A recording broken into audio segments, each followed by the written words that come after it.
नमस्कार दोस्तों, मैं आतिश आप सभी का बहुत बहुत स्वागत करता हूं एक बार फिर आपके अपने यूट्यूब चैनल आतिश कपूर पे। और दोस्तों, जैसा कि आप सभी जानते हैं, हमारा ये यूट्यूब चैनल इंडिया का पहला all in one banking, finance और इंश्योरेंस से रिलेटेड यूट्यूब चैनल है, जहां पे आपको अलग अलग प्रोडक्ट्स और उनके सर्विसेज के बारे में प्रॉपर रूप से जानकारी दी जाती है।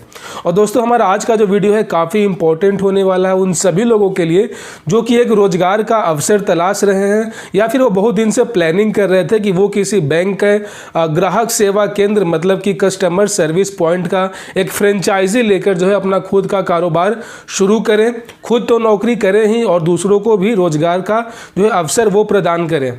दोस्तों, पिछले कुछ दिनों से, पिछले कुछ सालों से सीएसपी का प्रचलन काफ़ी तेज़ी से बढ़ा है। जैसे जैसे बैंकों का विस्तार हो रहा है, जैसे जैसे लोग और ज़्यादा आकर्षित हो रहे हैं, क्योंकि पहले जो है लोग उतना बैंक पे उतना निर्भर नहीं रहते थे, उतने खाते नहीं खुलवाते थे। लेकिन जब से मोदी जी ने जनधन योजना का जो है शुरुआत किया था, हर घर मतलब हर मेंबर का अपना एक खाता होना ज़रूरी किया था, उसके बाद से ही लोगों का जो है बैंकिंग में काफ़ी ज़्यादा रुचि आया है और लगभग मान सकते हैं कि घर के हर सदस्य का अपना एक बैंक अकाउंट हो गया है। तो जाहिर सी बात है, बैंक में खाता होने के साथ साथ उनकी बहुत सारी ज़रूरतें भी बढ़ जाती हैं। बाकायदा जब उनका पासबुक अपडेट करवाना हो या फिर आप डिपॉजिट करवाना हो या फिर कैश विड्रॉ करना हो, तो वैसे तमाम चीज़ों के लिए लोगों को जो है बैंकों के लाइन में लगने पड़ते थे। लेकिन उन लोगों का जो ग्राहकों का ये एक कष्ट देखकर जो है रिजर्व बैंक ऑफ इंडिया ने एक नया स्कीम निकाला। उसमें उसने जो है ऑफर किया कि आप एक जो मेन ब्रांच होता है, जो आपका ब्रांच होता है, उससे आप हटकर लोगों को सहूलियत के लिए आप एक ग्राहक सेवा केंद्र भी आप अधिकृत कर सकते हैं, जिसमें कि लोगों को जो भी छोटी मोटी ज़रूरतें होती है, मसलन पासबुक प्रिंट करना, अकाउंट ओपन करवाना, ये सब जो छोटी मोटी ज़रूरतें हैं वो वहाँ से हो जाए। और जो बैंक का जो ब्रांच है वो सिर्फ बड़ी बड़ी जो ट्रांजैक्शन होगा, जो लोन वगैरह या फिर जो कह सकते हैं कि जो बड़े बड़े अमाउंट होते हैं उसका केवल वो डिस्बर्सल करेगा। जो भी छोटे मोटे काम होंगे वो अब से केवल कस्टमर सर्विस पॉइंट ही करेगा, जो ग्राहक सेवा केंद्र होते हैं। ऐसे में दोस्तों, ये काफ़ी अच्छा कैरियर अपॉर्चुनिटी हो सकता है। आप एक किसी बैंक का सीएसपी लेकर जो है, इसमें काफ़ी अच्छा इनकम इसलिए है कि आपको हर एक एक्टिविटी के लिए कुछ ना कुछ यहाँ पे आपको बतौर कमीशन दिया जाएगा। मसलन कि अगर आप कोई नया खाता खोलते हैं तो उसके लिए अलग से कमीशन है। अगर लोग जो है अपने खाते से कुछ निकासी करते हैं तो उसके ऊपर अलग कमीशन बना हुआ है। ऐसे में हर एक बैंकिंग का जो भी प्रक्रिया होता है उसके लिए कुछ ना कुछ कमीशन बना होता है। ऐसे में अगर आप कस्टमर सर्विस पॉइंट का एक फ्रेंचाइजी लेते हैं और अगर आपका जो है ग्राहकों का अच्छा आपके साथ संबंध बन जाता है, तो आप महीने का 50-60 हज़ार रुपये आराम से कमा सकते हैं और साथ ही साथ 2-3 स्टाफ रखकर उनको भी रोजगार देने का काम कर सकते हैं। तो दोस्तों, आप बात करते हैं कि आखिर कस्टमर सर्विस पॉइंट मतलब कि ग्राहक सेवा केंद्र किस तरीके से लिया जाए। तो दोस्तों, यहाँ पे आपको याद रखने वाली बात है कि अमूमन जितने भी बड़े बड़े बैंक होते हैं, जो भी नेशनलाइज्ड बैंक होते हैं, उन सभी को जो है रिजर्व बैंक ऑफ इंडिया की ओर से जो है इस बात की परमिशन मिल गई है कि वो अपना एक सब्सिडरी जो है फ्रेंचाइजी दे सकता है। ऐसे में आपको ये बात ध्यान रखना होगा कि आप जिस क्षेत्र में आप अपना एक सीएसपी ओपन करवाना चाहते हैं, वहाँ पे 3 किलोमीटर के रेडियस में पहले से उस बैंक का कोई सीएसपी ना चल रहा हो। क्योंकि अगर 3 किलोमीटर के एरिया में पहले से अगर कोई सीएसपी है तो आपको उस क्षेत्र के लिए नहीं मिलेगा। इसीलिए आपको ऐसे क्षेत्र का चुनाव करना है जहां पे पहले से जो है उस ब्रांच का कोई सीएसपी ना हो। अगर मान के चले कि अगर आपके पास जगह दुकान अवेलेबल है लेकिन पहले से किसी और बैंक का सीएसपी है आसपास में, तो आप कोई दूसरा बैंक देख सकते हैं, क्योंकि अमूमन जितने भी बैंक हैं वो सभी सीएसपी देते हैं। तो मान के चले कि अगर आपके घर के पास अगर पीएनबी का सीएसपी है तो आप एसबीआई का सीएसपी ले सकते हैं। अगर एसबीआई का सीएसपी है तो आप बैंक ऑफ इंडिया का ले सकते हैं। सिमिलरली कोई ना कोई आपको वहाँ पे एक्सेस मिल जाएगा। अब दूसरी बात गाइस, बात करते हैं कि आखिर अप्लाई कैसे करते हैं।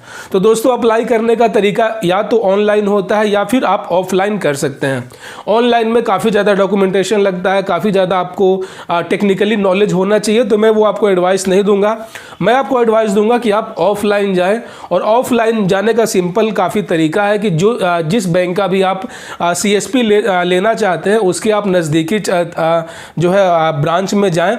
वहाँ पे कस्टमर रिलेशनशिप ऑफिसर, जिसको CRO बोलते हैं, वो वहाँ आपको बैठा मिल जाएगा और आप उनसे जो है 1500 रुपये देकर CSP का फॉर्म ले सकते हैं।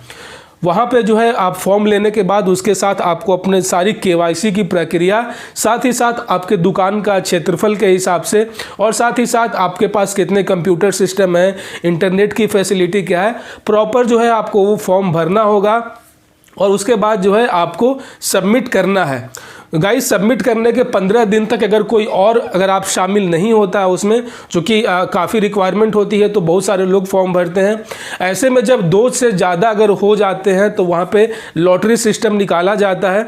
ऐसे में अगर सिंगल केवल आपका ही एंट्री है तो आपको ऑटोमेटिकली वहाँ पे दे दिया जाएगा। अगर आप चाहते हैं कि आपका अधिक से अधिक चांस बने लॉटरी सिस्टम में तो आप 2 या 3 या 4 फॉर्म जितनी मर्जी आप उतना ले सकते हैं। ऐसे में आपका चांसेस और ज़्यादा बढ़ जाएंगे कि आपको ही CSP अलॉट कर दिया जाएगा। तो दोस्तों, वन टाइम यहाँ पे 1500 रुपया लगते हैं। उसके बाद कुछ मंथली आपको फीस देनी होती है उस पर्टिकुलर बैंक को, जो कि हर बैंक का अलग अलग है, लेकिन मान के चले कि 3000 से लेके 10,000 रुपये तक का मंथली आपको जो है बैंक को प्रोसेसिंग चार्ज देना होगा। उसके बदले में बैंक आपको एक यूज़र ID और एक पासवर्ड देगा, जिसको एक्सेस करके आप directly as a branch manager आप उस पर्टिकुलर ब्रांच मैनेजर के रूप में आप सारी क्रियाओं का आप निष्पादन कर सकते हैं। जो भी आपके पास नया ग्राहक आएगा उसको आप एक नया खाता नंबर दे सकते हैं, आप उसको ATM दे सकते हैं, अगर उसको चेक बुक की ज़रूरत है तो आप उसको चेक बुक दे सकते हैं। साथ ही साथ अगर कोई अपना कैश जमा करने आया है तो वो आप कर सकते हैं, आप कैश विड्रॉ करवा सकते हैं। ऐसे में आपको हर छोटी या बड़ी जो भी आप काम करेंगे उसके लिए आपको कमीशन मिलेगा। और अगर आप सही जगह पर, सही जोग्राफिकल लोकेशन पर अगर आप अपना CSP खोल लेते हैं तो मंथली आप 1 लाख रुपये तक भी कमा सकते हैं। ये डिपेंड करता है कि कितने की संख्या में ग्राहक आपके पास आ रहे हैं। तो दोस्तों, कुछ ये तरीका था और ये इनकम स्कीम है और ये इतने कुछ फीस लगते हैं किसी बैंक का ग्राहक सेवा केंद्र लेने के लिए। मैं आपको जो है एडवाइस दूंगा कि अभी फ़िलहाल आप SBI, PNB जैसे बड़े बैंकों का CSP ना लें, आप छोटे बैंक का CSP लें, थोड़ा सा अनुभव गेन करें, क्योंकि इनकी फ़ीस भी कम है और इनका जो फ्रेंचाइजी लेने का जो तरीका है वो भी काफ़ी सिंपल है और काफ़ी जल्दी मिल जाता है। और अगर आप ग्रामीण क्षेत्र से तो हैं तो जो ग्रामीण बैंक होते हैं आप उनका CSP लेकर एक अच्छा मोटा मुनाफा कमा सकते हैं। दोस्तों, अगर आपकी और कोई जिज्ञासा हो, अगर आपके कुछ और सवाल हो तो आप मुझे कमेंट बॉक्स में बता सकते हैं। मैं पूरी कोशिश करूँगा आपके हर सवालों का जवाब देने के लिए। साथ ही साथ आप अगला वीडियो किस टॉपिक पे चाहते हैं आप मुझे कमेंट करके ज़रूर बताएं। मैं आशा करता हूं कि वो सारे वीडियोस मैं ज़रूर आपको बनाकर दूंगा। और दोस्तों, चैनल पे पहली बार आए हैं यार तो चैनल को सब्सक्राइब कर देना, साथ साथ नोटिफिकेशन बेल ऑन कर लेना, ताकि अगली बार जब भी मैं कोई नया वीडियो अपलोड करूं तो आप उसे मिस ना कर सकें। तो मिलते हैं किसी और वीडियो में, तब तक अपना बहुत सारा ख्याल रखें। जय हिंद।